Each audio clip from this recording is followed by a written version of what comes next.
아멘.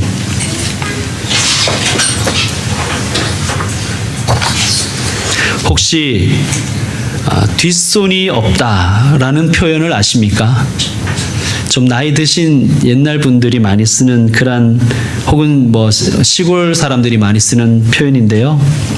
뒷손이 없다는 것은 자기가 해놓은 것을 잘 치우지 않고 있을 때 가리키는 말입니다. 우리 교회에도 뒷손이 없는 분들이 좀 있는 것 같습니다. 뒷발이 없다, 이런 표현 들어보셨습니까? 뒷발이 없다. 저 친구는 뒷발이 없어. 이거는 역시 비슷한 분들이 쓰시는 말인데, 뒷심이 없다는 뜻입니다. 금방 지친다는 뜻이죠. 금방 실증 잘 내는 사람들, 이런 사람들한테 뒷심이 없다, 뒷발이 없다, 그렇게 표현합니다. 오늘 설교 제목에도 그렇게 제가 적어놨는데, 혹시 뒷눈이라는 표현을 아십니까? 뒷눈. 뭐인 것 같습니까? 이게 할머니들이 며느리한테 그렇게 많이 쓰는 단어입니다. 엄마는 뒷눈이 있어야 돼. 뒷눈이 있어야 돼. 뒷눈이라는 것은 이 엄마가 애가 너무 이쁘면 아기만 이렇게 바라보고 있잖아요. 그죠? 그런데 뒷눈이 있어야 된다는 것은 아기만 봐서는 안 되고, 아기 주변에 혹시 위험한 요소가 있는지를 늘 살피는 눈이 있어야 된다는 거예요. 그게 뒷눈이 있다 혹은 뒷눈이 없다는 그런 표현입니다. 다른 말로 하면 센스라고도 할 수 있겠죠. 센스. 사랑하면 뒷눈이 밝아진다고 합니다. 왜냐하면 사랑하면요, 다른 이의 감정이나 다른 이의 상태를 살필 줄 아는 눈이 생기기 때문입니다. 그게 뒷눈입니다. 엄마들이 말하잖아요. 엄마는 뒤에도 눈이 있어. 그것은 언제나 너를 잘 살핀다, 조심해, 이런 뜻이 아니라 엄마는 그만큼 자녀들의 주변에 신경을 많이 쓴다는 얘기입니다. 오늘 본문에 나오는 보아스, 이 사람은 뒷눈이 있는 사람입니다. 뒷눈이 있는 사람입니다. 센스가 있었습니다. 그리고 이렇게 뒷눈이 있는 사람은 매우 매력적인 사람이라는 것을 우리는 잘 알 수 있습니다. 보아스는 배려의 사람입니다. 배려라는 것은 도와주거나 보살펴 주려고 마음을 쓰는 것을 말합니다. 사랑이란 단어가 만약 이 세상에서 없어진다면, 저는 그 사랑이라는 단어를 대체할 수 있는 말이 배려라고 생각합니다. 보아스의 삶에 배려가 묻어 있습니다. 오늘 우리는 본문을 통해서 보아스의 배려를, 또 뒷눈의 사람 보아스의 삶을 통해서 그의 삶의 행동들을 배워나가는 시간이 되었으면 좋겠습니다. 첫째, 배려는 다른 이를 아는 데에서부터 시작됩니다. 배려라는 것은 상대를 아는 것에서부터 시작된다는 말씀입니다. 우리 5절 말씀, 룻기 2장 5절 말씀 우리 함께 읽어봅시다. 룻기 2장 5절입니다. 시작. 보아스가 베는 자들을 거느린 사환에게 이르되 이는 누구의 소녀냐 하니, 아멘. 이는 누구의 소녀냐. 배려의 출발은 상대를 아는 것에서 출발합니다. 저는 우리 교회가 배려하는 교회가 되었으면 좋겠습니다. 제 기도 제목이 하나가 있는데 이것이 있습니다. 교회를 위한 기도 제목 중에, 하나님, 좋은 일을 많이 하는 교회가 아니라 좋은 사람이 많은 교회가 되게 해주십시오. 여러분, 저는 우리 교회가 정말 배려할 줄 아는 그런 성도들이 많은 교회가 되었으면 좋겠습니다. 내년부터 구역 모임을 한다고 계속해서 말씀드리고 있습니다. 한 달에 한 번 구역 모임을 합니다. 여성 3개 구역, 남성 1개 구역. 이것을 왜 하는가? 이 구역 모임을 하는 목적은 여러 가지가 있을 텐데, 그 중에 하나가 더 좋은 공동체가 되기 위함입니다.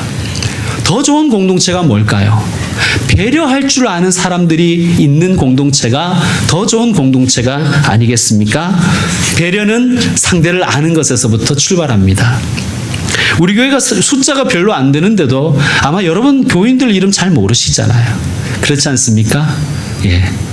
이름을 아는 데서부터 시작됩니다. 보아스가 관심을 가지잖아요. 저 소녀는 누구의 소녀냐? 그렇게 묻습니다. 지난주에 전도사님 부임하셨는데 본격적인 교육과 말씀 사역은 내년 첫 주일부터 시작하십니다. 그런데 왜 한 달 먼저 오라고 했는가? 서로를 알기 위함입니다. 전도사님도 우리를 알고 또 우리도 전도사님을 사귀어서 함께 하나님의 나라를 사모하고 함께 일하기 위함입니다. 일보다 사람이 먼저가 아니겠습니까? 전도사님도 교우들을 잘 알고 어린이들을 먼저 알아야 거기서부터 교육이 시작되지 않겠습니까? 우리도 전도사님을 알고 있어야 조금이라도 알아야 전도사님의 사역을 함께 돕고 동참할 수 있지 않겠습니까? 그래서 먼저 부임하게 했습니다. 여러분 서로 알아가십시다. 그리고 서로 관심을 가지십시다. 보아스는 그녀의 결단과 그녀의 선행도 잘 알고 있었습니다. 오늘 말씀 11절 말씀 여러분 다시 한번 읽어주십시오. 오늘 말씀 2장 11절 여러분이 한번 읽어주시기 바랍니다. 시작. 보아스가 그에게 대답하여 내 남편이 죽음으로 네가 시어머니에게 나오는 가 내 부모와 우고를 떠난 전에 잔치하던 그에게 우리 내게 분명히 알려주리라. 아멘. 보아스가 이 사람 할 일 없는 사람이 아니라 바쁜 사람이었습니다. 보아스가 룻이 어떠한 일을 했는지를 알고 있었습니다. 그의 선행도 알고 있었고 그의 결단도 알고 있었습니다. 성도 여러분, 상대방의 이름을 또 그 사람의 삶을 그 사람이 지나온 삶의 걸음을 알아가는 것에서부터 배려가 시작됩니다. 여러분 우리 배려하는 공동체가 되기 위해서 서로를 알아가는 훈련을 시도했으면 좋겠습니다. 두 번째, 배려의 시작은 아는 것에서부터 한다고 했죠. 배려의 완성은 축복에서 완성이 됩니다. 우리 12절 말씀 같이 읽겠습니다. 12절 말씀 시작. 여호와께서 내가 행한 일에 보답하시기를 원하며 이스라엘의 하나님 여호와께서 그의 날개 아래에 보호를 받으러 온 내게 온전한 상 주시기를 원하노라 하는지라. 아멘. 자, 보아스가 룻을 축복하잖아요. 뭐라고 축복합니까? 여호와께서 보답하시기를 원한다. 여호와께서 네가 한 일을 보상해 주시기를 원한다. 그렇게 축복합니다. 또 뭐라고 축복합니까? 하나님께서 내게 상 주시기를 원하노라. 하나님께서 내게 상 주시기를 원하노라. 우리 따라해 봅시다. 여호와께서 보답하시기를 원한다. 하나님께서 내게 상 주시기를 원한다. 그렇게 상대방을 축복하십시오. 축복이 배려의 완성입니다.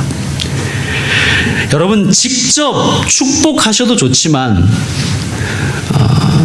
왠지 좀 쑥스러우신 분들은 기도해 주셔도 좋습니다. 기도가 최고의 축복 중에 하나입니다. 여러분 부모가 자녀를 위해서 할 수 있는 축복은 세워놓고 너에게 복 주시기를 원한다 이렇게 해도 되지만 그를 위해서 기도하는 것입니다. 하루에 일정 시간을 그를 위해서 기도하는 것입니다. 여러분 교회와 교우들을 위해서 축복해 주십시오. 그런데 교회와 교우들을 위해서 축복할 수 있는 가장 좋은 길 중에 하나가 뭐겠습니까? 여러분이 중보 기도자가 되시는 것입니다. 중보 기도자가 되시는 거예요. 또 교회와 교우들을 축복하는 것 중에서 또 중요한 것이 뭐가 있겠습니까? 전도하는 것입니다. 자, 여러분 전도는 사람의 영혼을 위해서 할 수 있는 최고의 축복이 아니겠습니까? 어떻게 축복합니까? 라고 질문하는 분들에게 저는 그렇게 대답하고 싶습니다. 기도하고 전도하십시오. 배려는 상대를 아는 것에서부터 시작해서 상대를 축복하는 것으로 완성되는 것입니다. 자, 세 번째, 배려는 구체적이어야 합니다. 자, 첫 번째는 배려는 아는 것에서부터 시작된다고 말씀드렸고, 두 번째는 배려는 축복에서 완성된다고 말씀드렸습니다. 이제 조금 더 세부로 들어가면 배려는 구체적이어야 합니다. 우리 8절 말씀 같이 읽겠습니다. 여러분이 한번 읽어주십시오. 8절 시작. 보아스가 루스에게 이르되 내가 따라 들으라. 이삭을 주러 가는 것도 하였으며 여기서 떠나지 말고 나의 소녀들과 함께 있으라. 아멘. 이삭을 주우러 다른 밭에 가지 말고 나의 소녀들과 함께 있으라 라고 룻에게 말합니다. 유대 사람들의 이 추수 문화를 우리가 좀 이해할 필요가 있습니다. 유대 사람들이 추수할 때 크게 세 개의 부류로 나눕니다. 1진, 2진, 3진 이렇게 이해하셔도 좋겠습니다. 1진은 소년들입니다. 오늘 우리 이제 룻기에 나와 있는 용어를 쓰겠습니다. 소년들이에요. 그러니까 소년들이라 그러니까 뭐 채우기 같은 애들을 생각하시면 안 되고 정확하게 번역하면 남자 청년 종입니다. 남자 청년 종. 일진 남자 청년 종들이 하는 일은 구절을 참고해 볼 때 그들은 먼저 낫으로 밀이나 보리를 베는 일을 합니다. 베는 일. 이것이 일진이 하는 일이에요. 이진은 소녀들로 구성되어 있습니다. 소녀들 정확하게 번역하면 여자 청년 종이라고 할 수 있습니다. 여자 청년 종들이 할 일은 뭐냐? 소년들이 배워놓은 그 곡식들을 묶는 역할을 합니다. 그리고 삼진입니다. 삼진의 역할은 뭐냐 하면 이삭을 줍는 거예요. 이삭 줍기. 그런데 1진과 2진은 주인에게 고용된 사람들이에요. 그러나 3진은 프리랜서입니다. 이 밭에서도 하고 저 밭에서도 합니다. 정확하게 말하면 주인하고 상관이 없어요. 또 이스라엘에는 율법이 있는데 율법에는 이런 것들이 있습니다. 가난한 자들을 위해서 네가 밭에 있는 곡식을 거둘 때 다 거두지 말아라. 모퉁이까지 다 싹싹싹 베지 말고 모퉁이는 남겨두라고 율법에 기록되어 있어요. 그러니까 이게 네모난 밭이면 이 모퉁이를 남겨두라는 거예요. 그리고 말씀해 보면 네가 추수할 때 이삭을 줍지 말아라. 그렇게 표현하고 있어요. 왜 이삭을 줍지 말은가? 모퉁이 것을 거두고도 그리고도 부족한 사람들을 위해서 이삭을 줍기는 가난한 자들의 몫으로 남겨두라는 것입니다. 네가 과일을 딸 때, 예를 들면 포도를 따든지 무화과를 따든지 과일나무에 과일을 딸 때 그 과일 다 따먹지 말아라. 남겨두라는 거예요. 왜? 가난한 사람들이 따서 먹을 수 있도록 남겨두라고 율법에 말씀하고 있습니다. 자, 그래서 룻은 원래 삼진에 속하는 사람이어야 됩니다. 삼진에. 지금 그런데 보아스는 뭐라고 얘기하면 룻에게 나의 이진들과 이진 소녀들과 함께 있으라는 거예요. 그래서 소년들이 베고 소녀들이 묶을 때 룻이 함께 있으면서 바로바로 이삭을 주우라는 것입니다. 굉장한 배려죠. 자, 우리 15절 말씀 같이 읽겠습니다. 15절 시작. 룻이 이삭을 주우러 일어날 때에 보아스가 자기 소년들에게 명령하여 이르되 그에게 곡식단 사이에서 줍게 하고 책망하지 말며. 아멘. 자, 룻이 배려를 하는데요. 어떤 배려를 하냐면 곡식단 사이에서 주울 수 있도록 배려를 하는 거예요. 여러분, 이삭 줍기를 자 1진이 베고 2진이 묶고 그리고 그들이 떠난 후에 3진들이 와서 이삭을 주우면 경쟁이 심할 것 아닙니까? 다들 이게 무한 경쟁 시대가 아니겠습니까? 그러면 좀 힘이 센 남자들이 좀 많이 거두겠죠. 가난하더라도 좀 힘이 센 남자들이. 또 여자들이라고 해도 아무래도 이방 여인들은 좀 차별을 많이 받겠죠. 그러니까 보아스가 룻을 어떻게 배려하냐 하면 일진들 따라다니는 그 이진의 곡식을 묶는 소녀들과 함께 곡식단 사이에서 죽으라는 거예요. 당연히 제일 처음이 제일 많이 이삭이 많을 것 아닙니까? 배려를 하는 것입니다. 매우 구체적으로 배려를 하였습니다. 또 그리고 15절에 보면 이런 말씀이 있죠. 보아스가 자기 소년들에게 명령하여 이르되 그에게 곡식단 사이에서 줍게 하고 책망하지 말며, 이렇게 말씀하고 있습니다. 또 9절 말씀 우리 같이 한번 읽겠습니다. 9절 시작. 그들이 베는 밭을 보고 그들을 따르라. 내가 그 소년들에게 명령하여 너를 건드리지 말라 하였느니라. 목이 마르거든 그릇에 가서 소년들이 길어온 것을 마실지니라 하는지라. 보아스는 매우 구체적으로 배려해 줍니다. 자, 먼저 내가 소년들에게 명령할 테니까 뭐라고 명령해 두겠냐 하면 너를 건드리지 말라고 내가 명령해 두겠다, 이렇게 말합니다. 자, 여러분 생각해 보세요. 왜 이렇게 1진, 2진, 3진으로 나누을까요? 낫지를 막 할 때 옆에서 누가 알짱거리면 어떨까요, 여러분? 막 걸리적거리고 거슬리고, 누가 막 옆에 와서 지금 낫으로 곡식을 팍 베고 있는데, 여러분 이 이스라엘의 낫을 여러분 생각하는 요만한 낫으로 생각하시면 안 돼요. 매우 큽니다. 그 낫으로 막 베고 있는데 옆에서 사람 쉽게 듣보잡이 와서 막 거두고 있어. 이삭 죽는다고 막 그렇게 썰치면 야단치지 않겠습니까? 그렇죠? 예. 방해되잖아.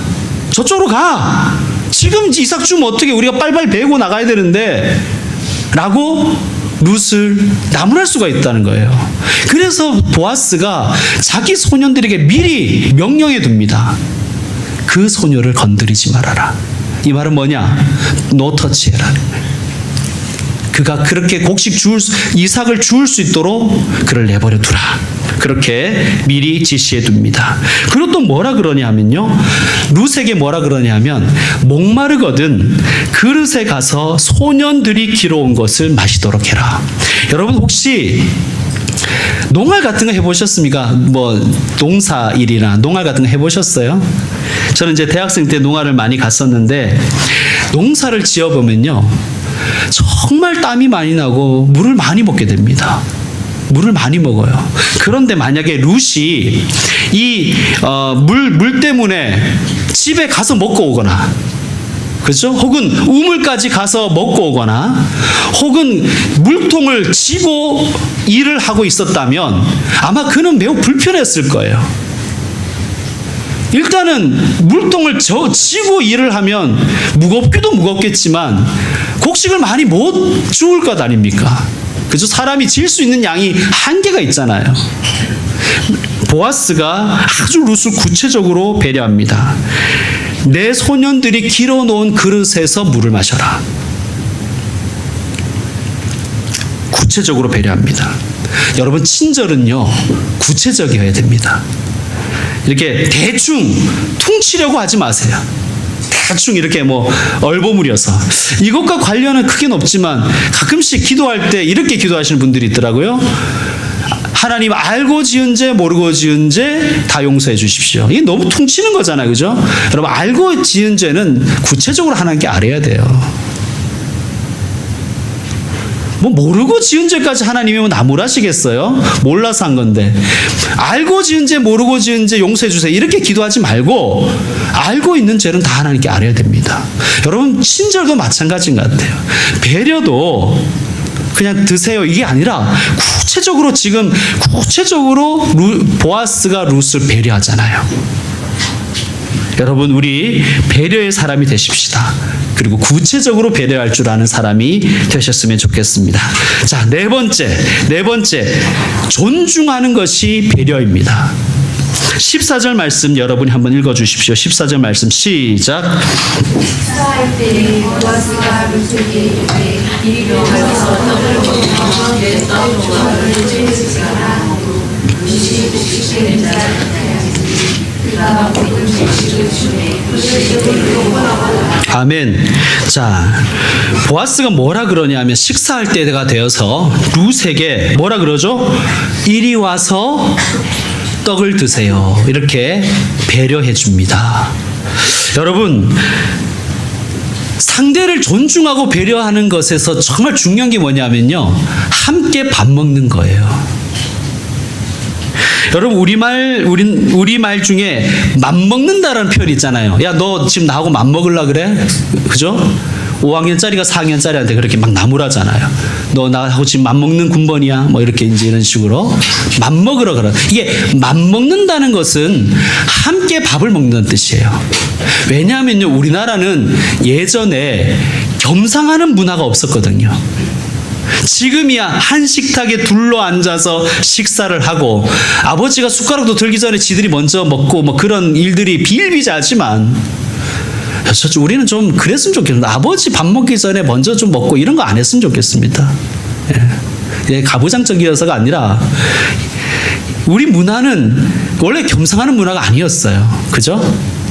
할아버지 따로 탁 상, 단 독상 탁 받고, 그죠? 그 다음에 아버지 독상, 나머지 찌그러기들 이렇게 같이 먹고 이렇게 먹습니다.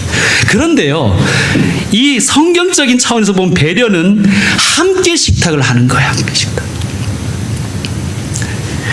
자, 예수님이 공격을 많이 받으셨어요. 예수님이 이 땅에 오셔서 3년 공생애 하시는데 공격을 엄청나게 많이 받았어요. 예수님의 별명이 뭔지 아세요? 예수님을 조롱하면서 붙인 별명. 그는 죄인과 세리들과 창녀들과 같이 밥 먹는 사람이라는 별명을 붙여주었습니다. 그는 죄인들과 함께 마시는 사람이라고 사람들이 조롱했습니다. 당시에는 죄인들과 밥 먹는 것은 상상도 할 수 없었습니다. 심지어 여자들과 함께 밥 먹는 것 상상도 할 수 없었습니다. 그런데 지금 생각해 보세요. 지금 이방 여인 룻에게 밥 같이 먹자고 권하는 거잖아요. 대단한 배려의 사람입니다. 야, 너 나하고 맘먹으려고 하지 마 라고 하지 않고, 야, 너와 나는 클래스가 달라 라고 얘기하지 않고 우리 같이 밥 먹자 이러는 거예요. 유대인들은 이방인을 사람 취급하지 않았고 여자를 사람 취급하지 않았습니다. 그러나 지금 보아스는 룻을 인간적으로 대접하는 거예요. 그를 존중해 줍니다. 배려의 사람입니다. 같이 밥 먹는 것이 배려의 시작입니다. 우리 교회는 여러분 아시다시피 한 달에 한 번 성찬식을 합니다. 성찬식을 우리는 이렇게 표현합니다. 주님의 식탁에 초대받는 일이다. 이렇게 표현을 합니다. 여러분이 참여해 보셔서 알겠지만 우리 교회 성찬식은 모두에게 열린 성찬식입니다. 여러분들은 하나도 이상하지 않겠지만 다른 교회 사람들이 예배를 참석하거나 그 얘기를 들으면 깜짝 놀라고 조금 의아하게 생각합니다. 왜냐하면 거의 대부분의 교회들이 주님의 성찬에 참여할 수 있는 자격을 제한하거든요. 어린이는 참여할 수 없습니다. 원래 15세 이상 되고 세례를 받았든지 입교를 한 사람만 성찬에 참여할 수 있습니다. 그래서 가끔씩 다른 교회 혹시 여러분이 예배 성찬식에 가보시면 먹는 사람들도 있고 안 먹는 사람들도 있을 거예요. 정확하게 말하면 못 먹는 거예요. 안 주니까. 그런데 우리 교회는 그렇게 하지 않습니다. 왜냐하면 제가 이렇게 한번 생각해 보았습니다. 예수님이 만약에 다시 오셔서 성찬식을 하신다면 사람을 차별하실까? 제가 생각만 한 게 아니라 이것을 가지고 석사 논문을 쓴 사람입니다. 여러분 저를 우습게 보지 마십시오. 제가 석사학위만 3개 가지고 있는 사람입니다. 3석사면 1박사 해주는 거 아닙니까? 예. 제가 성찬식을 가지고, 열린 성찬식을 가지고 논문을 썼습니다. 만약에 우리 교회에 열린 성찬을 비난하는 사람이 있으면 저는 학문적으로 싸울 수 있습니다. 그러나 학문적으로 토론하고 싸우기 전에 한번 생각해 봅시다. 밥상머리에서 누구를 차별한다는 것은 정말 치사한 행위 아닙니까? 세상에서 제일 치사한 것이 먹는 거 가지고 차별하는 거예요. 그건 치사까지도 안 가요. 너무 치사해가지고 치3 정도로 끝나버립니다. 치2 뭐 이렇게. 너무 치사하니까. 세상에 생각해 보세요. 그 떡하고 포도 좀 나누는데 당신은 15세가 안 됐으니까, 혹은 당신은 세례 안 받았으니까 이건 못 먹습니다. 예수님이 그렇게 말씀하셨을까요? 만약에 다시 오신다면. 여러분, 예수님은 심지어 죄인들, 세리와 창녀들과 죄인들과 함께 식사하신 분이십니다. 그게 별명으로 붙을 만큼 그분은 많은 사람들을 차별 없이 자기의 식탁으로 초대해 주신 분입니다. 배려는 함께 먹는 것에서부터 시작됩니다. 자, 보아스 보세요. 룻을 자기의 식탁에 초대하잖아요. 내 떡을 같이 먹자. 그러면서 또 뭐라 그러냐면, 우리가 읽었지만 너의 떡 조각을 초에 찍어라 이렇게 말합니다. 이 초는 아마 발사믹 소스인 것 같습니다. 발사믹은 포도 식초라고 생각하시면 좀 좋습니다. 이 포도 식초를 왜 찍어 먹느냐? 여러분 아시겠지만 힘들게 일하고 진이 빠진 사람들에게 입맛을 돋우기 위한 것이고, 또 이렇게 이 식초는, 포도 식초는 몸에 열을 내리는 그런 작용을 한다 그래요. 그리고 맛있잖아요. 일단 퍽퍽하지 않고 맛있지 않습니까? 아마 이 발사믹은 비싼 것이라서 보아스 전용이었을 거예요. 그런데 지금 보아스는 발사믹 소스를 같이 나누자는 거예요. 혼자 포도잼, 딸기잼, 버터 바르고 막 땅콩 버터 바르고, 그죠? 막 누텔라 막 이런 혼자 발라가 다 처먹은 게 아니라 같이 먹자 이런 거예요. 같이 먹자. 어떤 교회 여러분 성찬식에 가보면 아마 이렇게 조그만 웨이퍼 같은 거를, 혹은 빵 같은 거를 이렇게 포도즙에 찍어서 먹는 교회를 가끔씩 보실 거예요. 못 보셨습니까? 그런 교회가 있습니다. 이게 제가 보기에, 이건 제가 학문적으로 연구는 안 해봤는데 이거는 아마 여기서 온 게 아닐까 싶습니다. 이렇게 빵을 포도즙에 찍어서 먹는 것. 자, 또 뭐라 그러냐면요, 그가 볶은 곡식을 주었다 그래요. 볶은 곡식을. 제가 성지순례를 가보니까요, 중동 사람들은 볶은 곡식, 볶은 씨앗을 엄청 좋아합니다. 여러분, 한번 중동에 가보시면요, 사람들이 이렇게 할 일 없이 앉아서 얘기를 많이 하거든요. 이렇게 보면 그 사람들 주변에 이 콩껍질, 씨앗 껍질, 곡식 껍질이 막 한 걸 여러분 보실 거예요. 얼마나 잘 까먹는지 뭐예요. 한 손으로 착 해서 쩍 먹고 쩍쩍쩍. 그러니까 그 사람들은 이슬람 문화권이라서 술, 담배를 안 하거든요. 아마 그래서 그게 발달했는지 약간의 그 염분을 섭취하려고 하는지 모르겠지만, 이 볶은 곡식을 먹는 문화가 굉장히 발달되어 있습니다. 가격이 싸진 않아요. 그러니까 우리 식으로 생각하면 뭐라고 생각하면 좋겠습니까? 견과류, 그죠? 견과류. 이거 자기 혼자만 이거 머리에 좋고 피부에 좋고 몸에 좋고 혼자만 다 일이 먹은 게 아니라 그냥 같이 먹자고 준 거예요. 얼마나 많이 줬으면, 여러분 한번 보시면 우리가 읽어서 알지만 보아스가 먹다 다 못 먹고 그냥 남겼다 그러잖아요. 하도 많이 줘가지고 배불리 먹고 남을 만큼. 자, 보아스는요, 룻을 배려해 주되 아주 풍성하게 배려해 줬습니다. 룻이 얼마만큼 그 이삭을 주었냐 하면 17절 한번 보세요. 17절.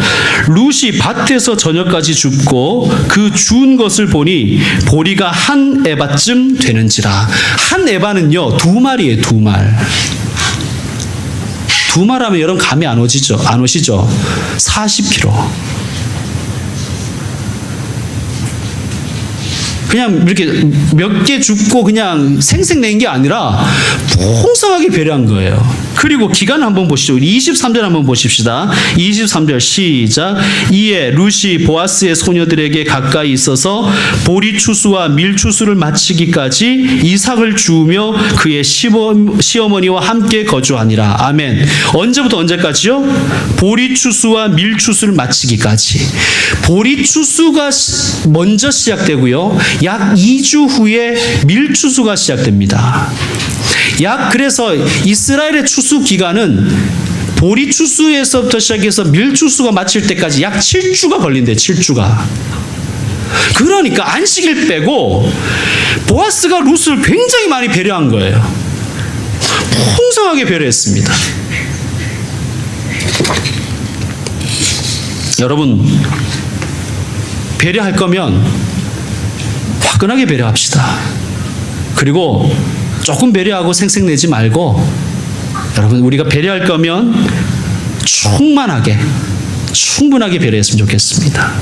5번째, 배려는 다른 사람의 자존심을 지켜줍니다. 다른 사람의 자존심을 지켜줍니다. 우리 15절 말씀 다시 한번 읽겠습니다. 15절 시작. 룻이 이삭을 주우러 일어날 때에 보아스가 자기 소년들에게 명령하여 이르되 그에게 곡식단 사이에서 줍게 하고 책망하지 말며. 16절 시작. 또 그를 위하여 곡식 다발에서 조금씩 뽑아버려서 그에게 줍게 하고 꾸짖지 말라 하니라. 아멘. 자, 뭐라 그래요? 아예 자른 곡식을 이렇게 빼서 주래요. 이렇게 빼서 한 움큼씩 빼가지고 막 버리듯이. 이 바닥에 떨어진 것은 삼진들의 몫이거든요. 그러니까 이거는 우리 그렇게 하는, 그러니까 일부러 빼서 버리진 않지만 떨어진 것은 다시 주면 안 돼요. 그게 율법이라서. 자, 어떤 분들은 이렇게 말할지도 몰라요. 아예 그냥 한 단 주지. 응? 아예 그냥 밀 몇 포대 집에 배달해 주지. 뭐 왜 이렇게 또 일부러 모르게 이렇게 다발을 빼서 주라고 이렇게 얘기하느냐. 왜 그랬을까요, 여러분? 그냥 불쌍하다고 그냥 줘버리면 이 여인의 자존심은 어떻게 되냐는 거예요. 여러분, 보아스는 룻의 자존심도 생각해 주는 거예요. 룻이 직접 죽게 합니다. 룻의 자존심을 지켜줍니다. 여러분, 우리가 혹시 누군가를 배려할 때 배려를 받는 사람의 감정도 우리는 존중해야 됩니다. 내 입장에서만 하면 안 돼요. 룻이 거지 근성 생기지 않도록, 거지 취급 당하지 않도록 보아스는 배려합니다. 자기 힘으로 줍고 자기 힘으로 살아갈 수 있도록 하기 위해서입니다. 여러분, 고린도전서 13장 5절에 보면 이렇게 되어 있죠. 사랑은 무례히 행하지 아니하며. 여러분, 나눔과 섬김도요, 폭력이 될 수 있습니다. 그냥 내 입장에서만 주는 사람 입장에서만 그냥 주면 나는 마음 편하고 좋은데 받는 사람 입장을 생각하지 않으면 폭력이 될 수가 있는 것입니다. 여러분, 상대방의 마음까지, 감정과 자존심도 존중할 줄 아는 배려의 사람이 되셨으면 좋겠습니다. 이제 말씀 마무리하겠습니다. 우리 5가지 했었잖아요. 잘 기억해 보시기 바랍니다. 여러분, 배려받으면 행복하죠? 가족에게 배려받으면 행복하지 않습니까? 가족에게 배려받으면 행복하지 않으세요? 어떤 모임에 갔는데 배려를 받으면 기분이 좋지 않습니까? 나는 배려받으면 짜증나서 못 견디겠어. 뭐 이런 분들 계시면 여러분 심각하게 생각해 보셔야 됩니다. 배려받으면 기분이 좋은 거예요. 저도 배려받고 싶어요. 그렇다면 상대를 그렇게 배려하십시오. 예수님이 이렇게 말씀하셨잖아요. 그러므로 무엇이든지 남에게 대접을 받고자 하는 대로 너희도 남을 대접하라. 이것이 율법이요 선지자니라. 성경 말씀대로 사는 것이 뭐냐? 내가 배려받고 싶은 것처럼 상대방을 배려하라는 거예요. 역지사지해 보는 것입니다. 여러분, 가족에게 존중받고 배려받고 싶습니까? 그러면 가족을 배려하고 존중하십시오. 교회에서 따뜻한 배려를 받고 싶습니까? 교회에서 존중받고 싶으십니까? 그러면 먼저 배려하십시오. 이 교회는 사랑이 없어, 이러지 마시고 이름도 물어보시고 먼저 인사도 해주시고 그렇게 배려해 주시면 좋겠습니다. 자, 우리 정리해 봅시다. 배려는 아는 것에서 출발합니다. 아는 거예요. 이름도 서로 물어보고, 그죠? 예. 그 사람의 형편도 서로 알아가는 것입니다. 그리고 배려는 어디에서 완성돼요? 축복하는 것에서 완성이 됩니다. 또 배려는 구체적이어야 됩니다. 그리고 배려는 상대를 존중하는 마음에서 해야 되고 상대의 자존심도 고려해야 됩니다. 여러분, 뒷눈이 밝은 사람이 되십시다. 배려의 사람이 되십시다. 오늘 우리가 보아스를 통해서 배려를 배웠으니 이번 한 주간 이 하나님의 말씀을 내 삶에서 실천해 가는 저와 여러분 되시기를 주의 이름으로 축원합니다. 기도하겠습니다.